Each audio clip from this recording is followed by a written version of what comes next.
नमस्कार दोस्तों, VVR classes में आप लोगों का हार्दिक स्वागत है। मैं विक्की चौधरी। देखिएगा, जैसे क्या मेरे भाई हमने शुरू किया था हिंदी को बिल्कुल एकदम शुरू से, जिसका क्या भाग 1 बन चुका है और भाग 2 है। हालांकि मैंने क्लास नंबर 1 ही लिखी है क्योंकि भाई वर्णमाला की ये क्लास नंबर 1 है। तो देखिए, अब जैसे क्या आप लोगों को भाषा बढ़िया से समझ में आ गई, अब उसी प्रकार से क्या भाई हम हिंदी वर्णमाला को समझते हैं। देखिए भाई, अब इसमें क्या, देखिए हिंदी शब्द की उत्पत्ति कैसे हुई उसके बारे में मैं थोड़ी सी जानकारी दे दूं कि हिंदी शब्द की उत्पत्ति भाई सिंधी शब्द से हुई है। जो लिखना चाहते हैं वो साथ के साथ लिखते रहे भाई कि क्या भाई हिंदी शब्द की जो उत्पत्ति हुई है वो सिंधी शब्द से हुई है। और सिंधी शब्द का प्रयोग हमने क्यों किया? देखिए, हमारे देश में एक नदी है जिसका नाम है सिंधु नदी। अब सिंधु नदी के किनारे बसने वाले जो लोग थे, तो भाई जैसे उन्हें क्या भाई सिंधु कहा जाता था। सिंधु नदी के किनारे बसने वाले लोगों को सिंधु कहा जाता था। अब उनकी जैसे क्या भाषा पूछने लगे, यानी कि जो विदेशी हमारे भारत में आए, आने के बाद में भाई उन्होंने जब वो अपने देश वापस लौटे तब उनसे पूछा गया कि उनकी भाषा क्या है। तो जैसे क्या आप नेपाल जाएं और आपको पता ना हो नेपाल की भाषा क्या है, तो आप क्या कहेंगे मेरे भाई? एक ही शब्द में कहते हैं वहां की भाषा है नेपाली। अगर आप बिहार जाएं तो बिहार की भाषा है, बोले क्या, बिहारी। ठीक है, ऐसे ही पंजाब जाएं तो पंजाब की भाषा क्या है, पंजाबी। हरियाणा जाए तो हरियाणा की भाषा क्या होगी, हरियाणवी। ऐसा कहोगे ना? तो भाई ऐसे ही क्या जो सिंधु थे, तो भाई उनकी भाषा पूछी तो उन्होंने नाम दिया क्या, उनकी भाषा क्या है, सिंधी। लेकिन इत्तेफाक की बात बताऊं कि जब क्या उस टाइम पे हमारे देश में अंग्रेजों का शासन था, अंग्रेज थे। अंग्रेजों में यह कमी थी कि वो सिंधी जो शब्द में जो स आता है, तो वो भाई स का उच्चारण अच्छे से कर नहीं पाते थे। स के स्थान पर वो है बोलते थे, और जब है बोलते तो सिंधी से भाई क्या स के जगह अगर है लिख दूं तो क्या शब्द बनकर आया, हिंदी। तो भाई ये था क्या हिंदी शब्द की उत्पत्ति किस प्रकार से हुई। अब बात करें क्या हिंदी वर्णमाला, जो क्या हमने शुरू करनी है। अब देखिए, हिंदी वर्णमाला में सबसे पहला जो आता है कि बोले भाई हिंदी वर्णमाला का अर्थ क्या होता है, यानी कि वर्णमाला का। तो देखिए, ये 2 शब्दों से मिलकर बना है। एक तो होती है वर्ण और एक होती है क्या, माला। वर्ण क्या होता है? वर्ण का अर्थ होता है नए खंडित होने वाली ध्वनि, नए खंडित होने वाली ध्वनि। मतलब भाई जिसके क्या टुकड़े न किए जा सके, अर्थात जो तोड़ी न जा सके, यानी कि जिसका और छोटा रूप न किया जा सके, उसे कहते हैं क्या, वर्ण। और माला क्या होती है? माला होती है संगठित रूप, संगठित रूप, संगठित रूप। अब जैसे क्या आप एक बात समझें, बीजों की माला होती है या फूलों की माला होती है, भाई बीज हो या फूल एक साथ उन्हें मिला दिया जाता है, एक साथ इकट्ठा कर कर किसी धागे के माध्यम से बांध दिया जाता है, तो भाई वो क्या बनती है? अगर बीजों को एक साथ बांधा है तो वो बीजों की यानी कि माला कहलाएगी। और भाई उसे अगर जो हम फूलों को एक साथ करें और धागे के माध्यम से उन्हें एक दूसरे से जोड़ दें, तो वो कौन सी भाई, फूलों की माला कहलाएगी, यानी कि पुष्प माला कहलाएगी। उसी प्रकार से भाई क्या कि वर्णों की माला, यानी कि वर्णों को एक साथ भाई जोड़ दिया जाए, या वर्णों को एक साथ इकट्ठा कर दिया जाए, या वर्णों को एक साथ क्रम में, व्यवस्थित क्रम में लगा दिया जाए, तो भाई वही क्या कहलाएगी, वर्णमाला कहलाएगी। तो भाई वर्णमाला का जो अशाब्दिक अर्थ होता है, या वर्णमाला को किससे कहते हैं, तो भाई क्या वर्णों के व्यवस्थित समूह को क्या कहते हैं, हम वर्णमाला कहते हैं। यानी कि वर्णों के, यानी कि नए खंडित होने वाली, यानी कि वर्णों के, यानी कि माला, यानी कि व्यवस्थित समूह। तो इसका मतलब वर्णमाला का जो अर्थ हुआ, तो क्या वर्णों के व्यवस्थित समूह को क्या कहते हैं, वर्णों के व्यवस्थित समूह को वर्णमाला कहते हैं। व्यवस्थित समूह को क्या कहते हैं भाई, वर्णमाला कहते हैं। अब इसके बाद बात आती है किसकी, जब यहां तक हमारा वर्णमाला का टॉपिक हो गया कि यानी कि वर्णमाला का हमने शाब्दिक अर्थ जान लिया, वर्णमाला जान ली कि होता क्या है। तो देखिए, अब इसमें जो एक शब्द आया था क्या, वर्ण। भाई मैं यहां से करना शुरू करता हूं। देखिए वर्ण, अब वर्ण जो था भाई, वर्णों को, वर्ण कितने कितने प्रकार से होंगे। वर्ण का अर्थ जान लिया आपने कि क्या होता है कि न खंडित होने वाली ध्वनि, अर्थात जिसके टुकड़े न किए जा सके। अब देखिए वर्ण कहां से बोला, क्योंकि इससे पहला जो चैप्टर पढ़ाया था वो पढ़ाया था मैंने भाषा, और भाषा में भाई ध्वनि का प्रयोग किया गया था। जब ध्वनि नहीं होगी तो भाई वर्ण कहां से आएंगे। तो इसलिए क्या भाई जो ध्वनि है, ध्वनि से जो अगला स्टेप यानी कि कह सकते हैं ध्वनि तो मौखिक रूप से यानी कि भाषा की सबसे छोटी इकाई है, यानी कि भाषा की सबसे छोटी इकाई पूछे मौखिक रूप से तो वो ध्वनि है, और भाई लिखित रूप से पूछता है भाषा की सबसे छोटी इकाई तो वो क्या होता है, वर्ण। क्योंकि अगर ध्वनि ना होती तो वर्ण ना होते, तो भाई वर्ण आए। और वर्ण को आप किस तरीके से समझेंगे, देखिए भाई वर्ण को वर्णमाला पूरी ही यानी कि कह सकते हैं हिंदी के अधिकांश टॉपिक व्यक्ति के जीवन पर आधारित हैं, और लेकिन वो अपना अपना नजरिया है कौन किस प्रकार से देखता है, लेकिन मैं इस प्रकार से ही आपको बिल्कुल जीवन पर आधारित नजरियों के अनुसार ही पढ़ाऊंगा। जिसमें से क्या, जैसे वर्ण है, वर्ण को दो भागों में बांटा गया। एक तो पहला भाग हुआ स्वर और दूसरा भाग हुआ क्या, व्यंजन। पहला भाग हुआ क्या, स्वर, और दूसरा भाग क्या हुआ, व्यंजन। अब देखो मैं स्वर और व्यंजन को कि बोले हाँ व्यवहारिक या मानव जीवन से कैसे जोड़ूं, कि जैसे ही बच्चा था, बच्चे का जन्म हुआ था, वो कब हो गया था, वो भाषा के टॉपिक में ही हो गया था। चले कितनी बार बच्चा जन्म लेगा, और बच्चा जन्म भाई तभी तो हो जाएगा जब उसकी सारे जितने भी कार्य करता है वो समाप्त हो जाएंगे। लेकिन क्या, जैसे ही बच्चे का जन्म हुआ तो जन्म होने के बाद जो उसकी जीभ होती है वो मेरे भाई कोमल होती है। अब कोमल होती है वो ये तो नहीं है कि वो बचपन से ही बोलना शुरू कर दे कि बोले भाई भाषा जैसे जन्मजात नहीं थी तो वो भाई बचपन से ही उसने बोलना थोड़ी शुरू कर दिया कि बोले हाँ कहने लगे कि बोले हाँ मुझे रोटी चाहिए या पापा या मम्मी या कुछ इस तरीके का शब्दों का प्रयोग नहीं किया। और वो क्या कारण था, क्योंकि उसकी जीभ कोमल थी, क्योंकि वो भाई व्यंजन का उच्चारण नहीं कर सकता था। व्यंजन का उच्चारण कब करता, जैसे जैसे वो बढ़ता, यानी कि जैसे जैसे वो जवान होता, यानी कि जैसे जैसे उसकी उम्र बढ़ती, जैसे जैसे उसके कोमल अंग जो थे वो कठोरता की ओर परिवर्तित होंगे, वैसे ही वैसे वो व्यंजन बोलने शुरू कर देगा। तो इससे आप लोग क्या समझेंगे कि बोले सर इसका मतलब तो यानी कि जब तक कोमल रहते हैं यानी कि जीभ कोमल रहती है तब वो व्यंजन का उच्चारण नहीं करता, यानी कि उससे पहले जितने भी उच्चारण करता है वो सभी के सभी स्वर करता है। बिल्कुल सही बात है। बच्चा जन्म से लेकर जब तक वो 1.5 या 2 साल की अवस्था तक होता है, जब तक वो मम्मी या पापा या रोटी या पानी या इस तरीके के कोई शब्द नहीं बोलता, जब तक वो रोता रहे ई आ उ ऐसे करता रहे तो वो सभी के सभी स्वरों का उच्चारण करता है। जिस दिन उसने पापा शब्द या मम्मी शब्द बोल दिया उस दिन भाई वो स्वरों की सहायता से मिलकर व्यंजनों को बोलना शुरू कर देता है। मेरी बात समझ में, बिल्कुल टेंशन फ्री होकर पढ़ना है, बिल्कुल कहानी की तरह जैसे कि फिल्म चल रही हो, मूवी देख रहे हो, बिल्कुल उसी तरीके से भाई उंगलियों पे हो जाएगी। अभी तक क्या सीखा, अभी तक ये सीखा कि वर्णमाला थी, यानी कि हिंदी शब्द की उत्पत्ति किससे, सिंधी से, सैनी बोला गया है बोल दिया, काम खत्म हो गया। वर्णमाला क्या थी कि वर्णों की माला जैसे कि बीजों की माला थी या पुष्प की माला होती है, उन्हें एक साथ संगठित कर दे, व्यवस्थित क्रम में रख दे तो उसे वर्णमाला कहा। अब इसमें से वर्ण आया, वर्ण क्या थी कि नए खंडित होने वाली ध्वनि यानी कि लेखन के माध्यम की सबसे छोटी इकाई वर्ण कहलाई। वर्णों को 2 भागों में बांट दिया, कैसे कि बोले साहब इन्होंने तो बताया था मानव जीवन पर आधारित है, बिल्कुल है। कैसे हैं कि जैसे ही बच्चा छोटा था उसके कोमल अंग थे, यानी कि उसकी जीभ भी बहुत कोमल थी, वो सुव्यंजन का उच्चारण नहीं कर पाती थी, यानी कि जब तक वो लगभग 1.5 वर्ष की अवस्था तक माना जाता है कि बच्चा स्वरों का उच्चारण करता है, और 1.5 वर्ष के बाद में क्या, जैसी जैसी वो बड़ा होता रहता है वैसी वैसे वो स्वरों से व्यंजन की ओर को अग्रसर होने लगता है।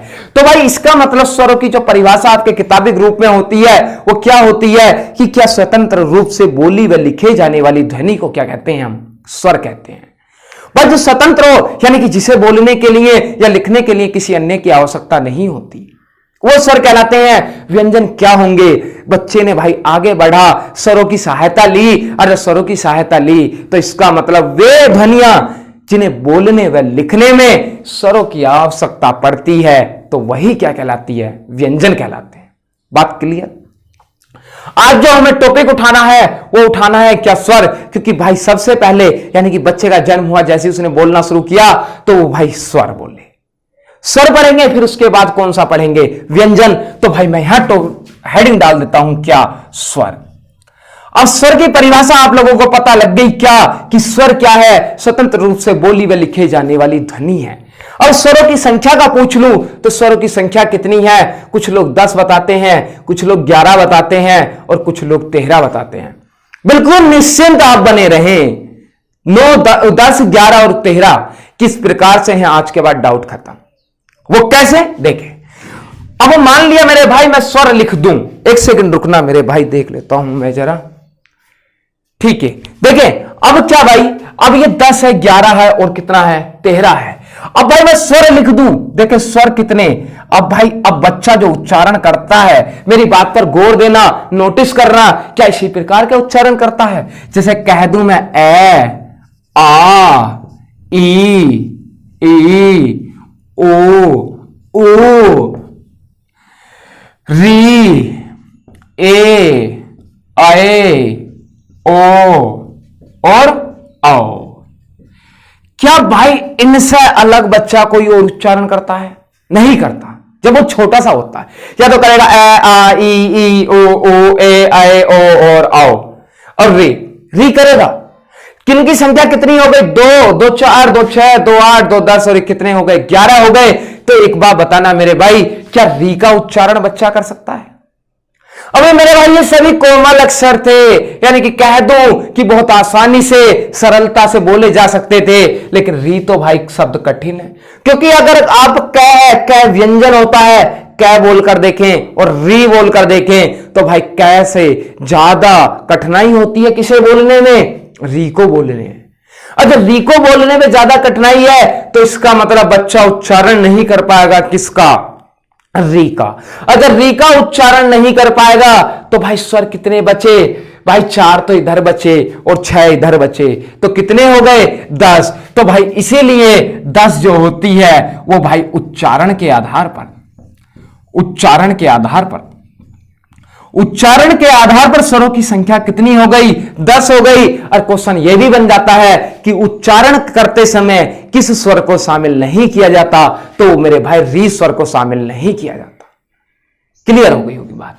अब इसके बाद आगे बात करते हैं कि बोले साहब 11 कैसे थी? भाई वो पूछ ले आपसे कि स्वरों की संख्या कितनी है, तो भाई 11 होती है। सामान्यतः पूछ ले 11 होती है, मूलतः पूछ ले 11 होती है। परंतु क्या 11 आपके सामने लिखे हुए हैं, लेकिन बोले सर 13 का तो कोई हिसाब ही नहीं है, 13 कैसे होती है? देखिए मैं आप लोगों को यही बताना चाहूंगा कि देखिए 2 वर्ण होते हैं। एक कहते हैं आयोगवाह,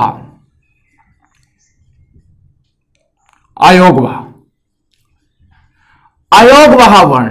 भाई आयोगवाह वर्ण जो होते हैं उनकी संख्या कितनी होती है? भाई उनकी संख्या 2 होती है।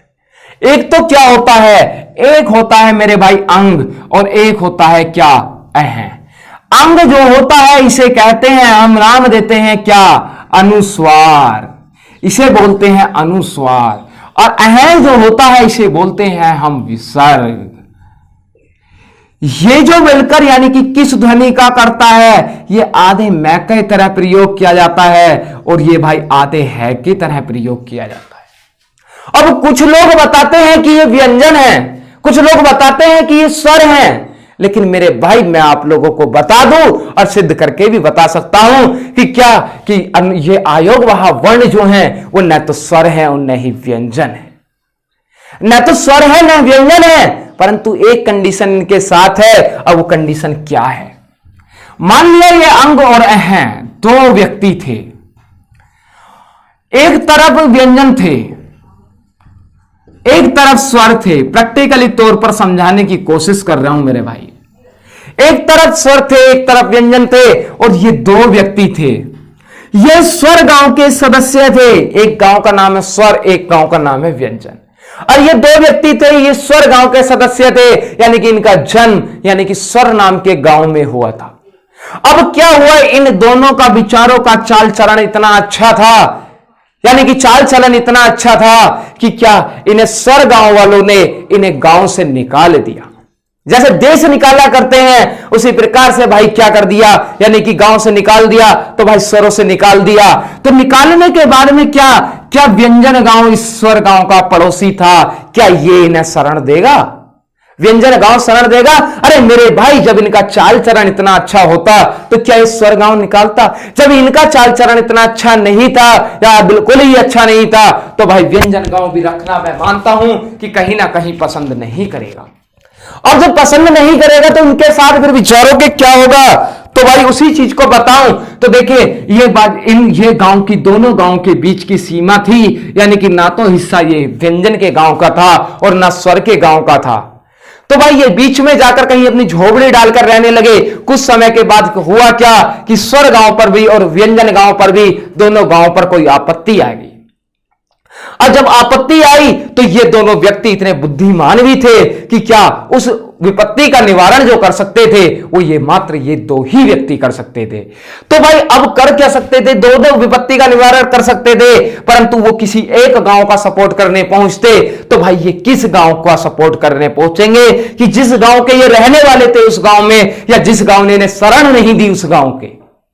तो मेरे भाई ये निश्चित रूप से ये स्वर यानी कि जिस गांव में इनकी जन्मभूमि थी उसकी मदद करने पहुंचेंगे, क्योंकि भाई व्यंजन गांव अगर इन्हें शरण दे देता तब तो ये पहुंचते, लेकिन इसने तो शरण ही नहीं दी। अगर शरण नहीं दी तो ये अपने गांव पहुंचेंगे, बोले जहां हमारी जन्मभूमि है।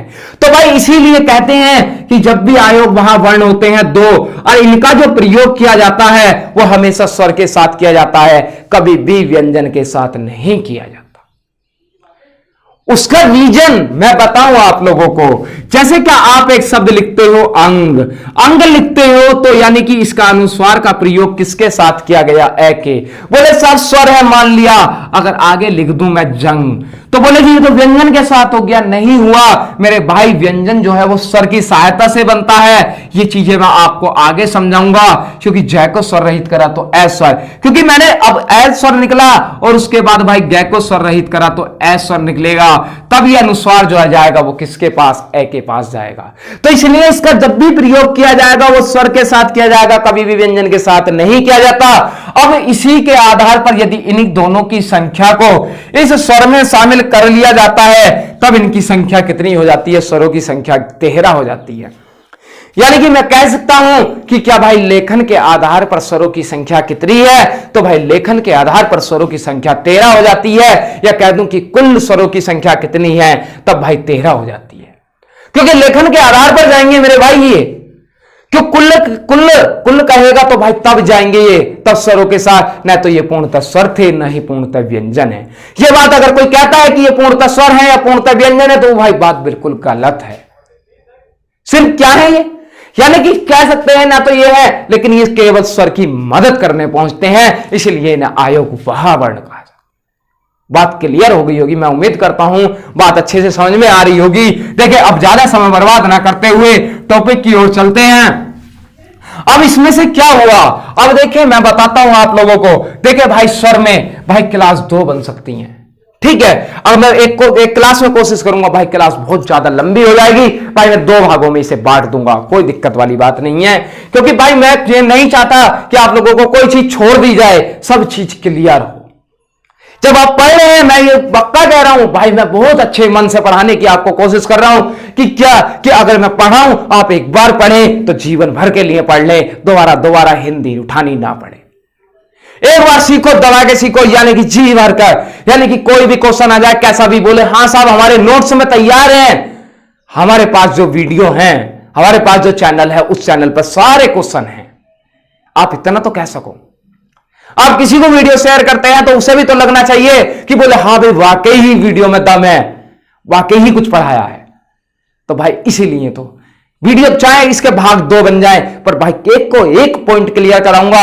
अगर स्वर से ज्यादा फिर क्वेश्चन बन जा तो मेरी गारंटी है, ठीक है। देखिए अब इनमें से स्वर है भाई, आ स्वर है। आ स्वर किन किन स्वरों के योग से बनता है, तो वो भाई ए और ए दोनों छोटे ए के योग से, और भाई ई है तो वो भाई छोटी ई और बड़ी ई, छोटी ई और छोटी ई के योग से।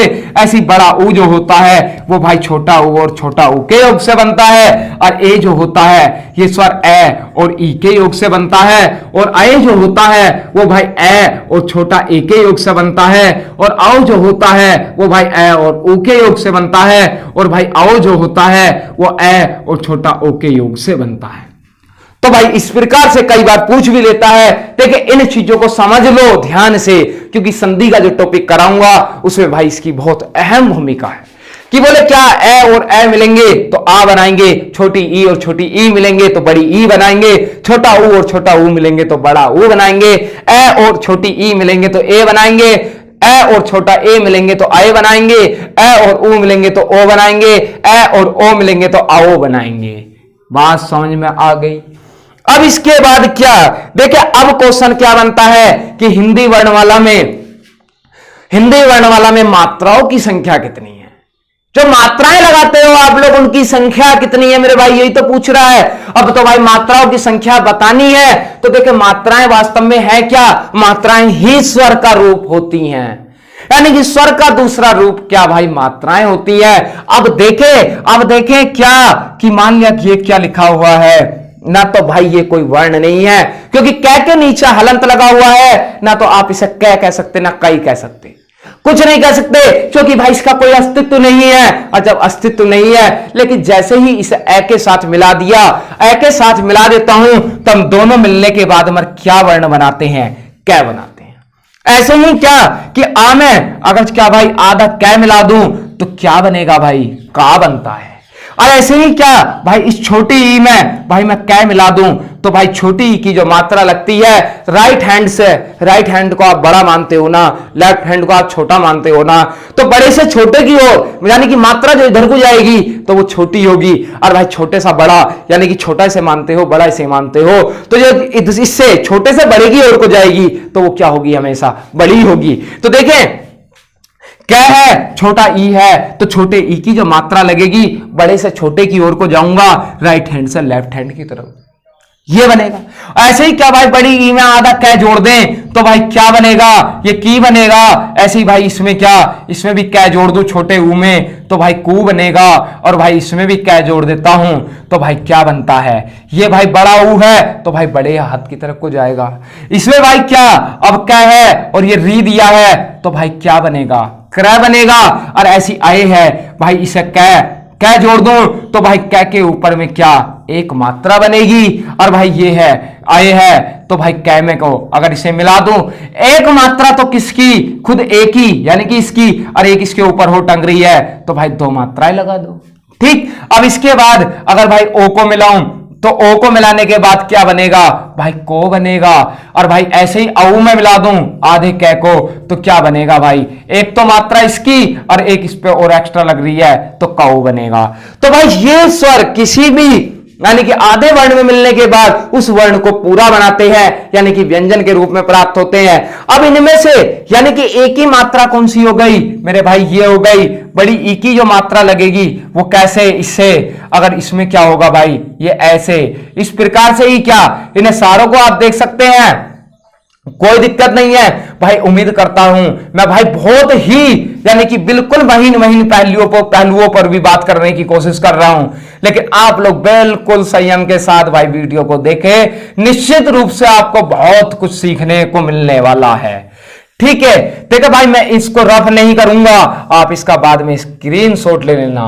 अगर देखो अब क्या होगा कि बोले साहब अगर जो ये की आ जाए तो बोले इसमें कौन सा है, तो भाई ये जो की का मतलब आया कि इस की को अगर मैं स्वर रहित करूं तो कै को स्वर रहित करता हूं तो छोटी ई निकलेगी, क्योंकि भाई इस कै में ये वाली ई मिली थी तभी तो ये की बनी थी। तो यही बात होती है। ठीक है भाई, अब इसके बाद बात करूं कि बोले साहब ये तो हो गया, लेकिन एक बात बताना, इन सभी सारे के सारे वर्णों में से इन सभी की मात्राएं आपको नजर आ रही हैं, इन सभी की मात्राएं नजर आ रही हैं। बोले इस पर साहब दो लग रही है, इस पे भी दो, एक है, इस पे दो है, इस पे एक है, इस पे नीचे लग रही है, इस पे भी लग रही है, इस पे भी लग रही है, इस पे भी, इस पे भी और इस पे भी। लेकिन कहते मुझे कोई मात्रा नजर नहीं आ रही, तो भाई कहते मात्रा नजर नहीं आ रही, तो यही मतलब है कि हिंदी वर्णमाला में जो मात्राओं की संख्या होती है वो कितनी भाई 10 होती है। और 10 कौन कौन से हैं भाई, आ से लेकर और औ तक किसकी मात्रा नहीं होती, कै की मात्रा नहीं होती। इसीलिए ए स्वर जो होता है, ए स्वर को भाई शहीद स्वर भी कहते हैं। ये चीजें भाई नोट करते रहो, क्योंकि भाई मैं हर चीज लिखकर नहीं बता सकता। ठीक है, ए को शहीद स्वर कहते हैं। अब कै के साथ मिला, अब आप लोगों को एक बात समझ में आ गई होगी कि बोले साहब अगर ऐसे बिल्कुल सिंगल वर्ण लिखा हुआ मिल जाए तो बोले जैसे मैं, कै और खे, तो बोले इनमें कौन सा स्वर है, तो सीधी सी बात इनमें कौन सा स्वर होगा, ए स्वर होगा। लेकिन अगर इनके साथ, अगर इसके साथ ये वाली मात्रा है तो बोले साहब इसमें बड़ी ई स्वर है, इसके साथ ये मात्रा है तो बोले साहब इसमें छोटी ई स्वर है, और बोले साहब इसमें दो मात्राएं लग जाए तो बोले इसमें आए स्वर है। बात समझ में आ रही है? ठीक इस प्रकार से भाई ये क्या हमारा स्वर होता है। अब इसके बाद हम बात करें, देखिए अब स्वर होते हैं, बोले साहब स्वर कितने पे, स्वर के भेद कितने हैं भाई, तो स्वर के भेद कितने होते हैं? देखिए मुख्यतः 2 होते हैं, और भाई क्या और कुल कितने होते हैं? कुल का तो भाई पता नहीं, लेकिन सामान्यतः कि कुल का भाई निश्चित नहीं पता। कुछ लोग 4 मानते हैं, कुछ लोग 5 मानते हैं, इसलिए कभी क्वेश्चन भी नहीं बना। ठीक है, ऐसा पूछ लेगा कि स्वर के कितने भेद होते हैं, तो भाई वो 2 होते हैं। एक तो कौन सा होता है? सबसे पहला होता है ह्रस्व स्वर, ह्रस्व स्वर, और दूसरा कौन सा होता है? दूसरा होता है दीर्घ स्वर। और फिर उसके बाद बात कर लेते हैं तीसरा कौन सा होता है? प्लुप्त स्वर। प्लुप्त स्वर हालांकि हिंदी का नहीं होता, हिंदी वर्णमाला में नहीं पढ़ा जाता, परंतु भाई संस्कृत का होने के बाद बोले इसे के छोड़ो, इसे भी ले चलो, यही बात थी, इसे भी लेके आगे। फिर भाई चौथा होता है संयुक्त स्वर, संयुक्त स्वर, और भाई 5वां होता है हमारा संधि स्वर। तो इस प्रकार से भाई कितने स्वर हो गए? यानी कि 5 भागों में बांटा। मुख्यतः जो 2 भेद होते हैं वो भाई ह्रस्व स्वर और दीर्घ स्वर होते हैं। ह्रस्व का मतलब क्या होता है? ह्रस्व का मतलब होता है वे स्वर जिनका उच्चारण करने में बहुत कम समय लगे, उन्हें ह्रस्व स्वर कहते हैं। और दीर्घ स्वर किसे कहते हैं? कि जिन स्वरों का उच्चारण करने में ह्रस्व स्वर से दुगना समय लगे, उन्हें दीर्घ स्वर कहते हैं। प्लुप्त स्वर किसे कहते हैं? देखिए आप लोगों ने परिभाषा पढ़ रखी होगी कि जिन स्वरों का उच्चारण करने में ह्रस्व स्वर से 3 गुना समय लगता है, उन्हें क्या भाई प्लुप्त स्वर कहते हैं। लेकिन निहायत ही गलत बात है। क्यों? क्योंकि भाई प्लुप्त स्वर की यानी कि उच्चारण की कोई समय सीमा नहीं होती, यह व्यक्ति के श्वास क्षमता पर निर्भर करती है कि वो व्यक्ति उसका उच्चारण कितने लंबे समय तक कर सकता है। जैसे क्या, अब मैं एक चीज और बताऊंगा आप लोगों को। देखिए प्लुप्त स्वर तक कंप्लीट कराता हूं पहले। ह्रस्व स्वर तो भाई क्या हुआ? यानी कि सीधी सी बात, जिनका उच्चारण करने में बहुत कम समय लगे, या कह सकते हैं कि जो सबसे छोटे हो। तो भाई एक बार बताना, एक तो इसमें से आपको ए नजर आया था, एक आपको इसमें से क्या भाई ई नजर आई थी, और एक क्या आपको ऊ नजर आया था, और एक आपको क्या री नजर आया था। ये 4 स्वर थे।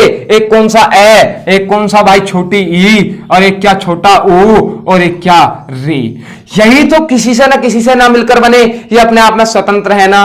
किसी से मिलकर बने क्या? बाकी सभी मिलकर बने हैं। री था भाई ऐसे ही रहा, छोटा ऊ था ऐसे ही रहा, छोटी ई थी ऐसे ही रही, ए था ऐसे ही रहा। तो इसका मतलब क्या भाई? इनकी संख्या कितनी हो गई?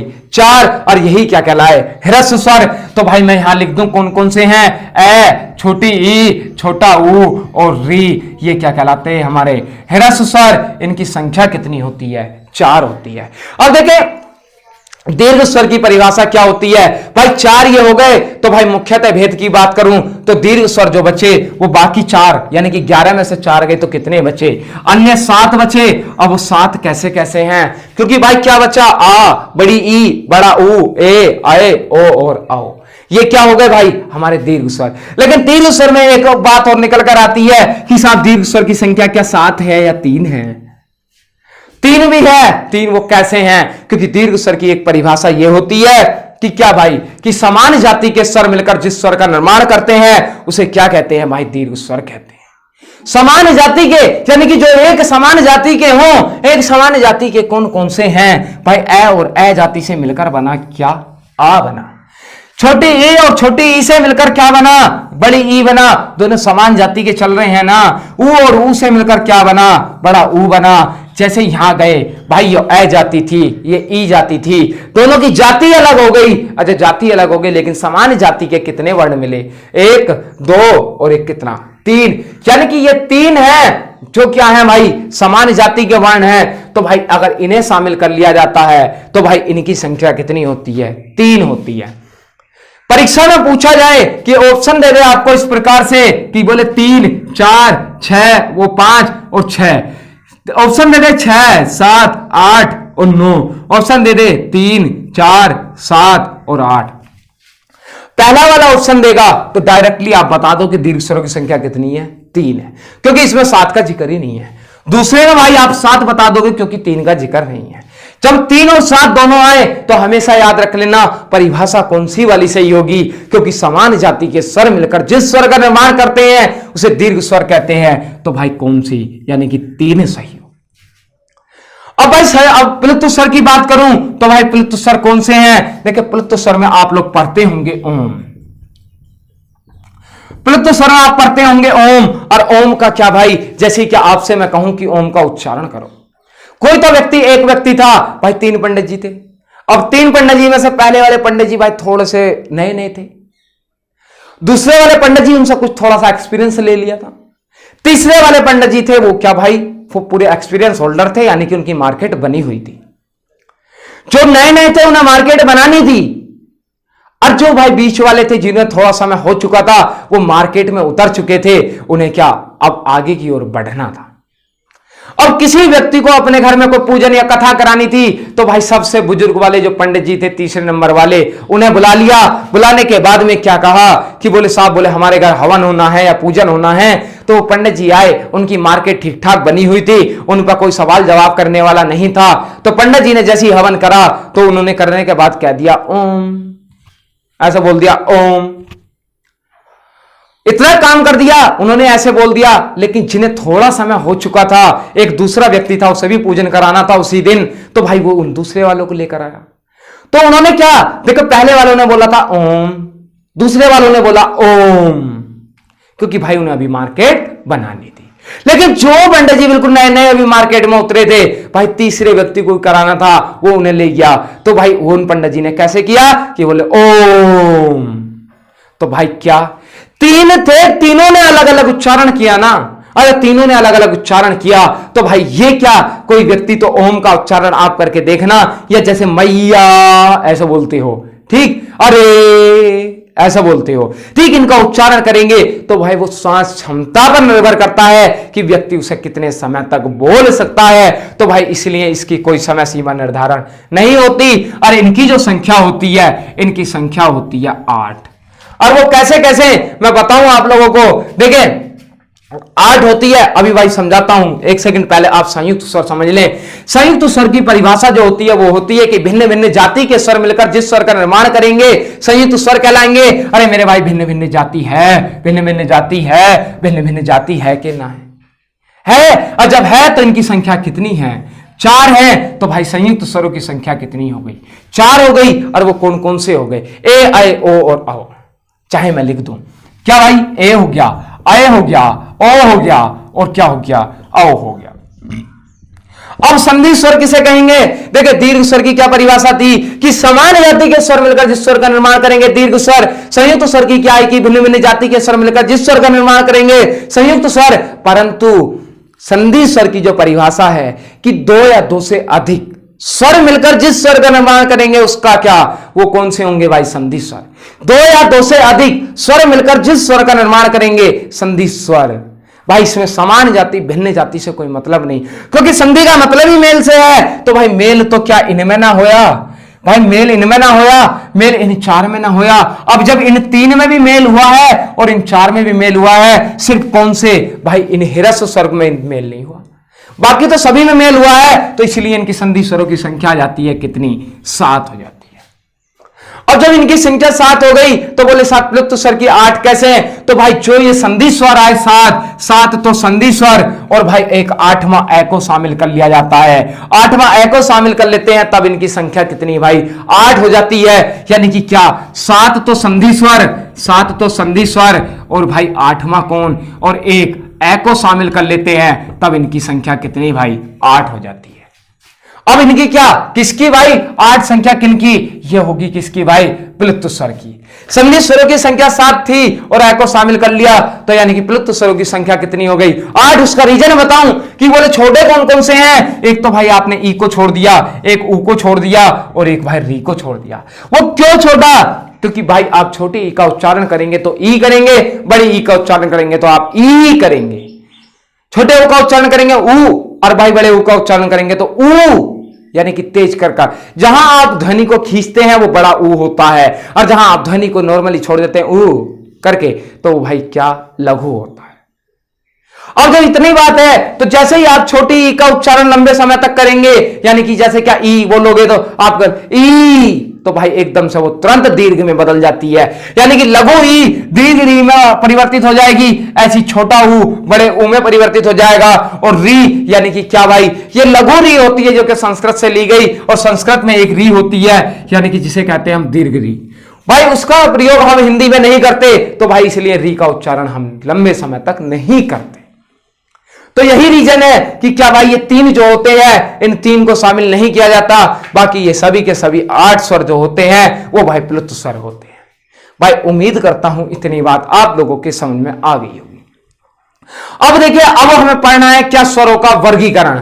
अब स्वरों का वर्गीकरण यानी कि स्वरों को बांटना है भागों में। अब वो कैसे कैसे बांटेंगे, देखिए मुखाकृति के आधार पर बांटेंगे, जीभ या जिह्वा के आधार पर बांटेंगे, ओष्ठों के आधार पर यानी कि होठों की आकृति के आधार पर बांटेंगे, और भाई उसके बाद में यानी कि जो हमारे ओष्ठों के आधार पर बांटेंगे तो वो व्रतमुखी अव्रतमुखी होंगे। और भाई किसके, अगर हम जिह्वा या जीभ के आधार पर बांटेंगे तो अग्रस्वर, मध्य स्वर और पश्च स्वर होंगे। और भाई मुखाकृति के आधार पर बांटेंगे तो भाई संवृत, अर्धसंवृत, विवृत और अर्धविवृत होंगे। अब भाई इतने सारे कुछ बोले जी ये याद नहीं होते, ये याद होंगे, 101% याद होंगे। एक बार में एक बार याद करेंगे, एक बार पढ़ के जीवन भर के लिए आप भूल ही जाना कि बोले साहब हमें दोबारा पढ़ने भी है। बस स्ट्रक्चर याद रखना कि किस प्रकार से मैं समझा रहा हूं, बस भाई उसी से आपका भला हो जाएगा, याद हो जाएंगे और कभी नहीं भूलोगे, ऐसे याद कराऊंगा। लेकिन उसके लिए आप लोगों को यानी कि नेक्स्ट वीडियो का इंतजार करना होगा। भाई अगले वीडियो में स्वर का पार्ट लेकर आऊंगा, यानी कि सेकंड पार्ट होगा जो यानी कि वर्णमाला का, जिसमें क्या स्वर की बात होगी, और भाई उसमें स्वर कंप्लीट करा दूंगा और व्यंजन की शुरुआत करेंगे। तब तक के लिए आप लोगों का भैया बहुत बहुत धन्यवाद। चैनल को लाइक करते रहे, सब्सक्राइब करते रहे और वीडियो को अधिक से अधिक शेयर करें और कमेंट बॉक्स में जरूर लिखकर बताया करें कि वीडियो आपको कैसी लगी। मिलते हैं भाई।